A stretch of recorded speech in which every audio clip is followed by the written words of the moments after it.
ne možemo da se slažemo je. Bote, tebra! Jel to moguće da narod, cela kompletna zemaljska kugla ne može da se slaže? Idemo. Zašto ne možemo da se slažemo? Idemo. Zašto ne možemo da se slažemo? I zemaljska kugla. Imamo istu krv, ali ne volim. Imamo istu krv, ali ne mrzim nacije. Imamo istu krv, nisam nacista i ne vređam nacije. Imamo istu krv.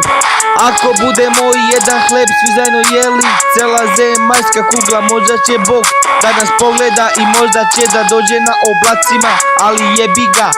Ne možemo da se slažemo jer su ljudi takvi, jedni drugima bi oči da vade, jedne druge vređaju, vređaju naciju. Srbi brate vređaju svaku naciju koju vide. Zašto?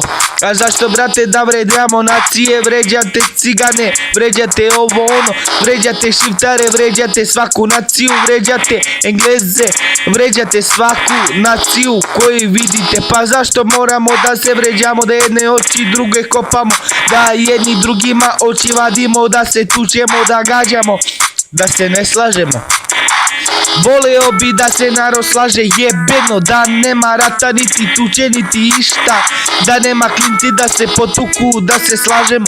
Zar ne možete jebeno da se slažemo? Jebeno ne možemo da se slažemo, nikad nećemo moći da se slažemo, jebeno nećemo moći nikad da se slažemo. Zašto? A zašto nećemo moći jebeno da se slažemo? Nikad jebeno nećemo slagati, nikad nećemo to moći, nikad jebeno nećemo moći slagati, nikada jebeno nećemo slagati. Zašto brate, skaži mi, zašto jebeno nećemo možda slažemo nikada brate, nikada? Zašto? Zašto jebeno ne može da se slažemo?